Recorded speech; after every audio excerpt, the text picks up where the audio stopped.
Hey Libra, it's Teresa with One Love, One Light. Welcome to your message. We are going to use the Oracle of Shadows and Light, the Black Moon Astrology cards, the Heal Yourself reading cards, the Enchanted Love Tarot, the Disney Villains Tarot, and the Twin Flame Journey Oracle. So let's get started.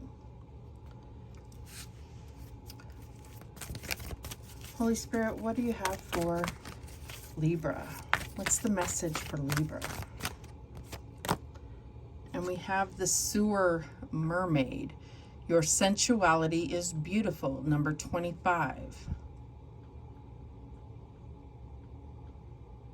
I feel like there's something where you're like thinking that, I don't know, I'm just getting this feeling like ashamed of your own sexuality, your own like it's almost like you're telling yourself you're having dirty thoughts, but that's just very literal with the Sewer Mermaid. But let's see what the book has to say about this.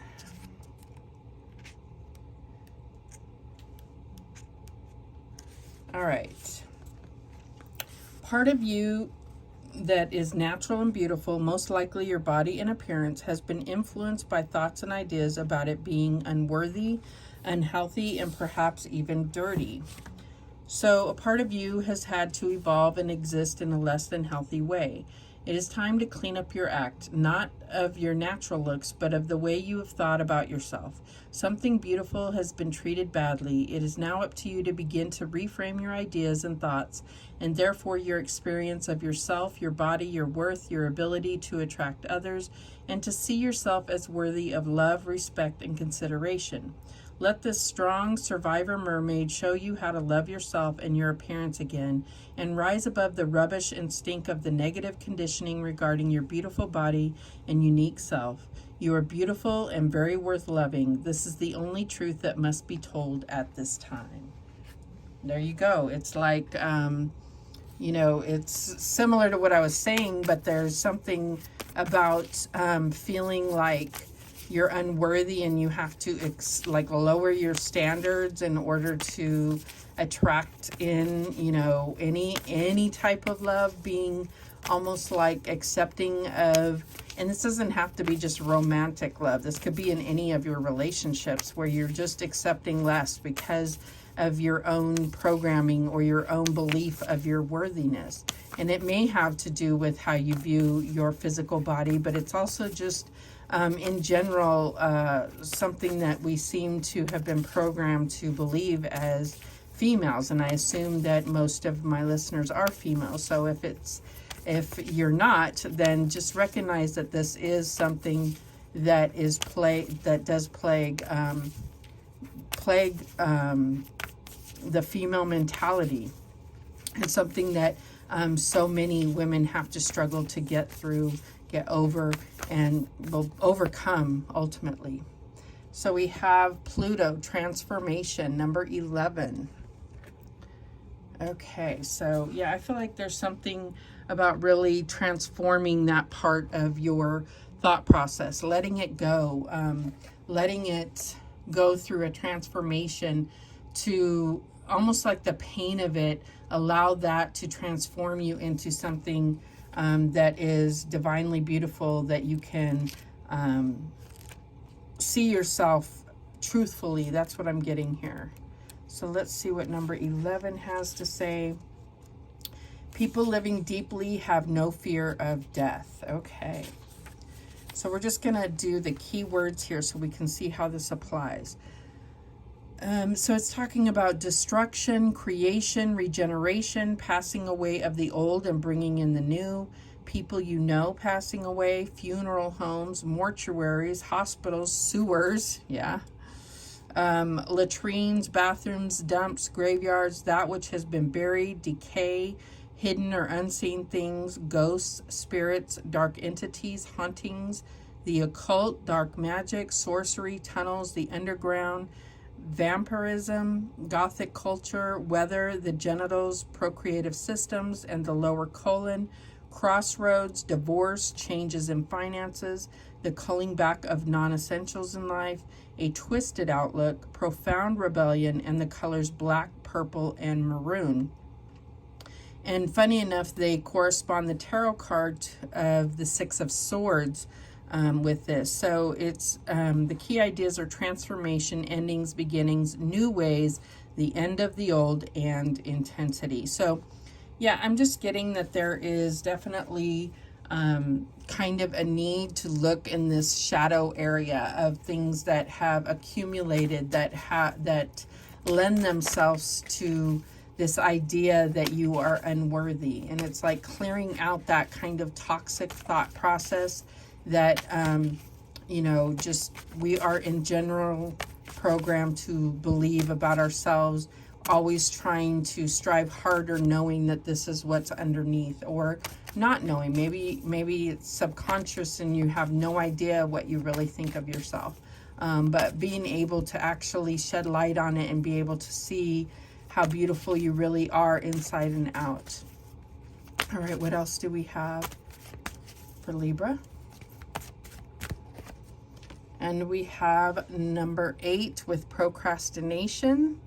So this may be something that you have been putting off to the last hour. With the number 8, I'm just getting like that 8th house, where we're going back to looking at transformation. But I feel like, yeah, there's something like kind of mysterious that you've been putting off looking into, or avoiding the kind of initiation of a process. And it could very well be some type of like dark night of the soul, or looking into things a little deeper. That's what I'm getting here. But let's see what the book has to say on this one.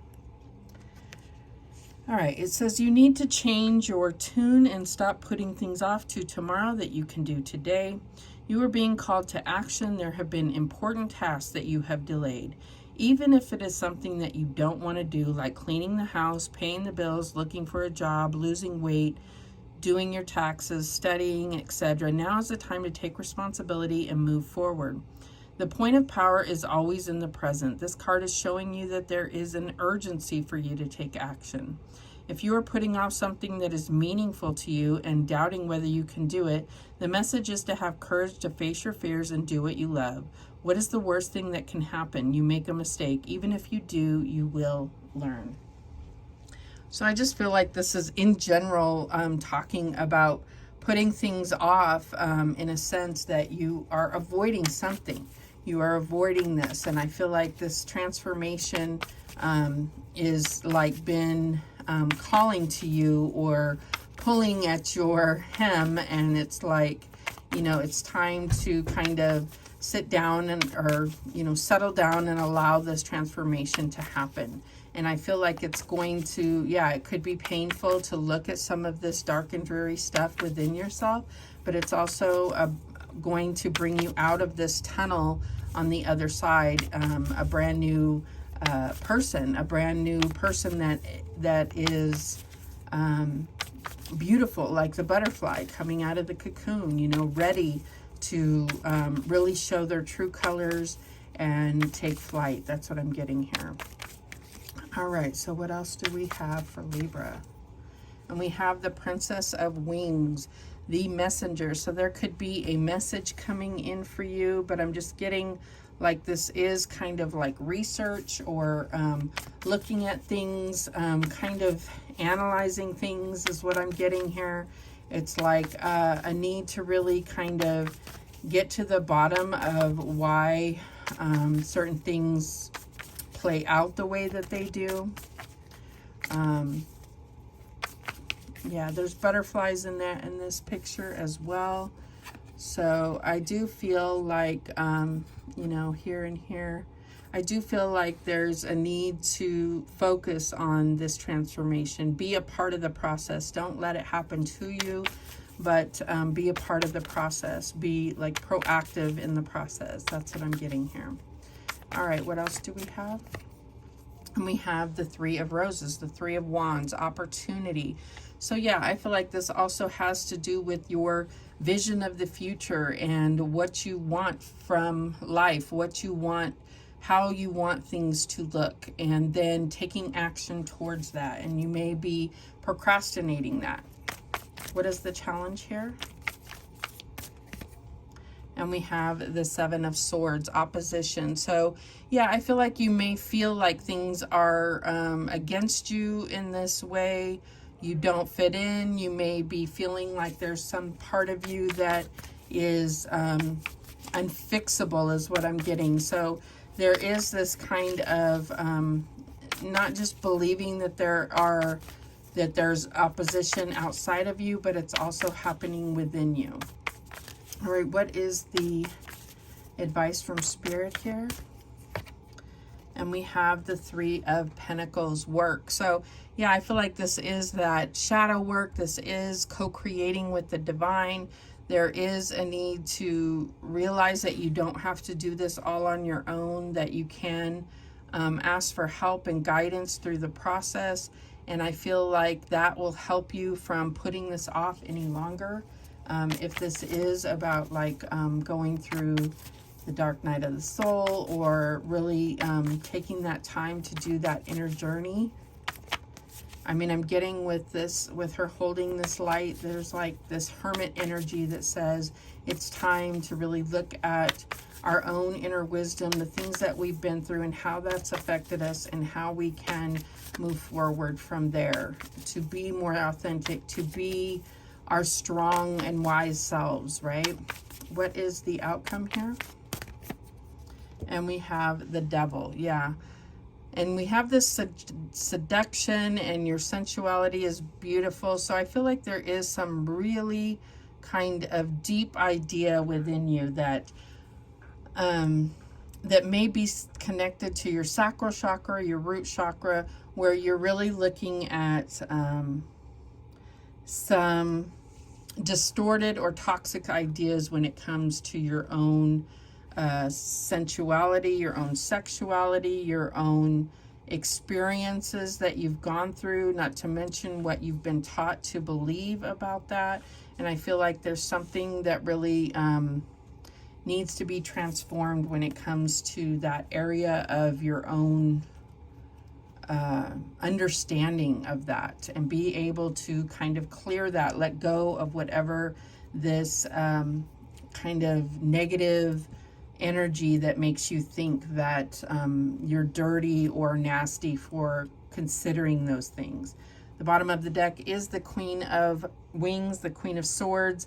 So there's where that transforming your thoughts is going to take place, and you're going to feel much more equipped and ready to approach the world from a more authentic place. That's what I'm getting here. And I just see this like, you know, this transformation is leveling you up, you know, from the Page to the Queen here. So I feel like this is part of your awakening, your ascension. So I feel like this is something that is really coming into play at this time for you. What is this Page of Swords about? And we have the Four of Cups.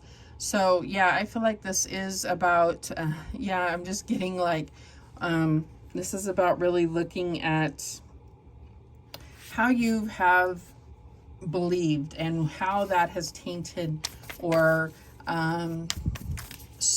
framed the way that things have played out for you when it comes to relationships, when it comes to, you know, intimacy, when it comes to really being like in touch with how you feel emotionally and your own sensuality and your own self-worth. Show me this Three of Wands. And we have the Three of Swords. So we have 3 threes going on here.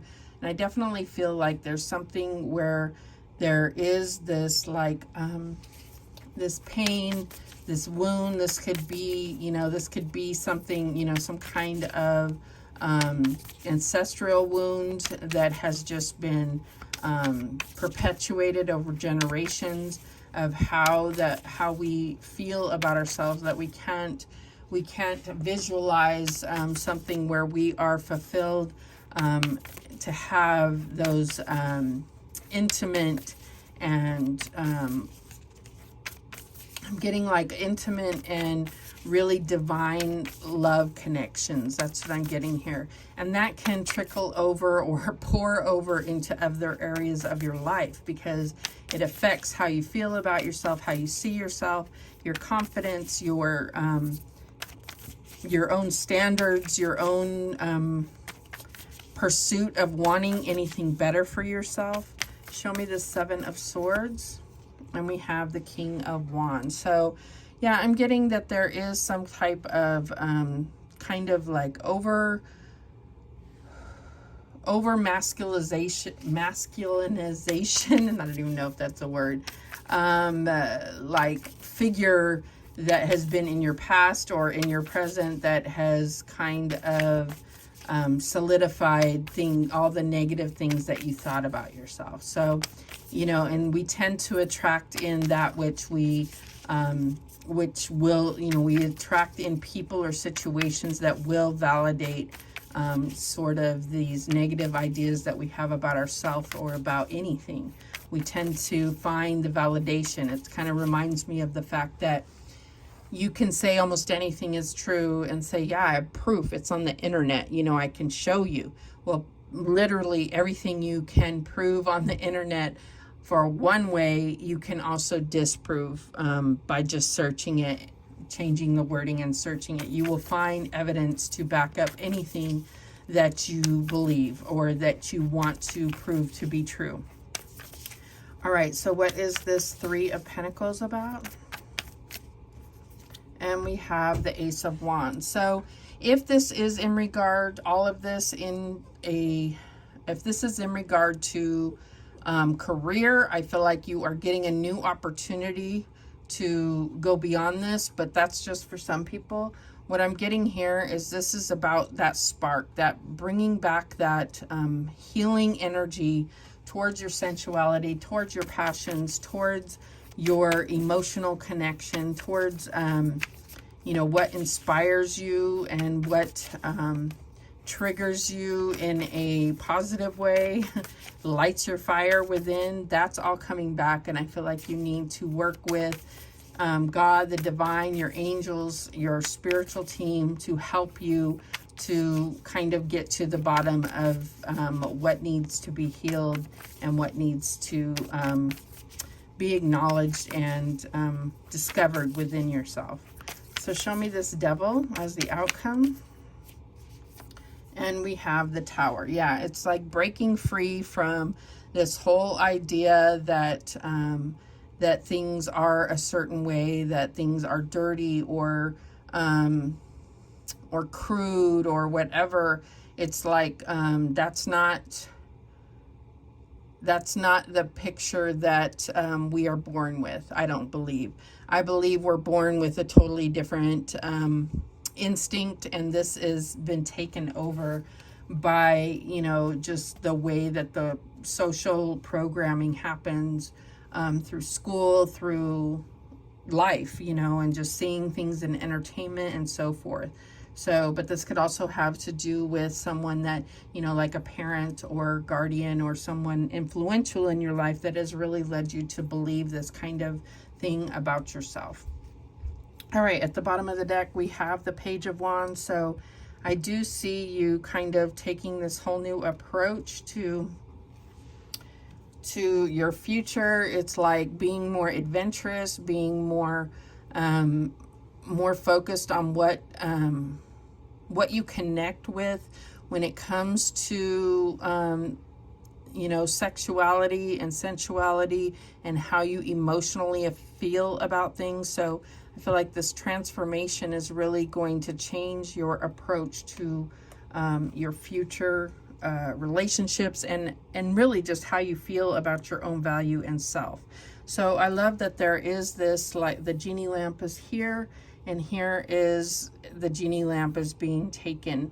You know, maybe your own wishes have been put in the hands, or your own ideas about things have been put in the hands of somebody else that controlled it or tainted it, and now you're taking that back. That's what I'm getting here. All right, so let's go ahead and see if we get any other messages from the Twin Flame Journey Oracle.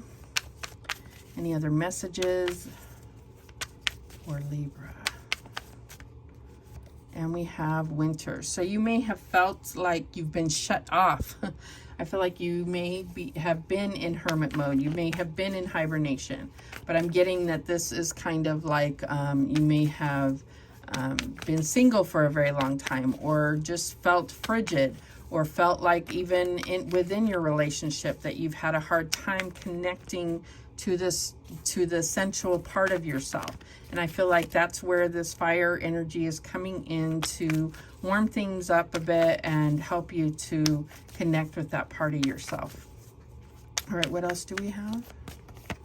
And we have grief. So there may be other things that are coming into play as far as going through certain healing processes like grief. You could be procrastinating the grief process, which is so, I could totally relate to that. So there may be certain things that you haven't healed, certain losses that you've had in your life that you haven't gone through the process with. So I feel like that's what's being brought to your attention now. Okay, and we have the fifth dimension. So I'm just getting, and it's going through this like tunnel too. It's like you're going into the future with this total transformation. I do feel like there is something on the horizon that's going to kind of take you to these new levels of that you haven't felt, or these new types of connections that you have not experienced before. But I also feel like this is reminding you that you do have things going on in the behind the scenes that you may not be aware of, protections and guidance and comfort with your spiritual team around you, giving you that comfort, that guidance, and helping you to kind of steer you towards what is your destiny and what is your highest path. What else do we have? And we have unawakened. So yeah, I feel like this is also about understanding whether you are, I'm assuming you have some level of, you've come to some like level of awakening, but I feel like this may be about looking, you know, being able to forgive others and even yourself for certain decisions you've made, or certain decisions or actions that have happened against you, and have compassion and forgiveness for that, because it's like it says, forgive them for they know not what they do. All right, what else? What else? Oh, I got two that came out. And we have mask and we have cycles. So yeah, I feel like this is part of, I feel like there's definitely an emotional cycle happening, something that's hidden from you, or something you just need to turn around and look at. It shows like a dry, I don't know if you can see that, but there's like like a dry lake bed. Like you need to invite your emotions back in. They don't have to be all about pain. This is also about waking up that sensual part of yourself, connecting with how you feel about things, and letting go of the mask and not trying to live up to what other people, like comparing yourself to others, or trying to look or act like others because you don't feel that your true self is good enough. The bottom of the deck is healing. So this is what it all comes down to, is being able to heal, being able to bring light to what needs to be healed, so that you can go through this process of opening up and clearing out these chakras. But it's based on looking at why you may have problems with the root chakra or the sacral chakra, what happened in the past, or what is the current thinking that is causing these to perpetuate certain other cycles in your life. So those are the messages that came through for you. Thank you so much for watching. I do appreciate it. Please, please, please subscribe. And remember, the universe has your back, and so do I. Take care.